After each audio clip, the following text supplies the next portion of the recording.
की गतिविधि में हम ये जो सभी वस्तुएं देख रहे हैं वो हमारे घर में उपलब्ध रहती हैं। हम जो भी वस्तुएं खरीदते हैं, बाजार जाते हैं ना, तो वहाँ से कुछ भी खरीद कर लाते हैं, लेकिन हम उनको नहीं पढ़ पाते। पढ़ते हैं कभी क्या कि बिस्किट लाए या कुरकुरे लाए या अगरबत्ती लाए या साबुन लाए, तो हम उनको ऊपर नहीं पढ़ पाते कि कितनी मात्रा में है ना, क्या क्या मिला हुआ है उसमें, है ना।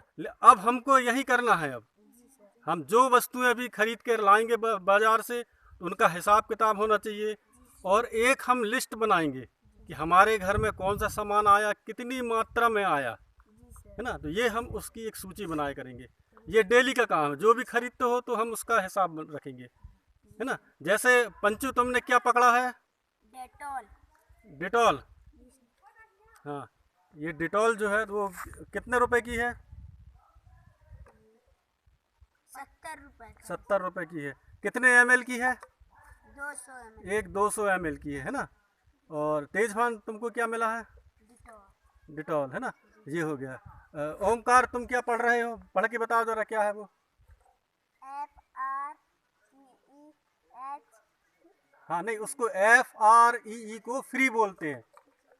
तो हमारे कहने का मतलब ये है कि जैसे पंचू का है, पंचू 200 ml वाली बोतल है, तो ये बतलाओ एक बाल्टी में हम ऐसी कितनी बोतल आ जाएंगी 200 ml की? अनुमान लगा कर बताओ। 40। चलो 40 बताया। राजू, तुम बतलाओ। हम सर 55। 55, चलो ठीक है ना। अब लेकिन अपन भर के अगली बार हम भर के भी देखेंगे, ठीक है ना, कि एक बाल्टी में कितना ml आता है।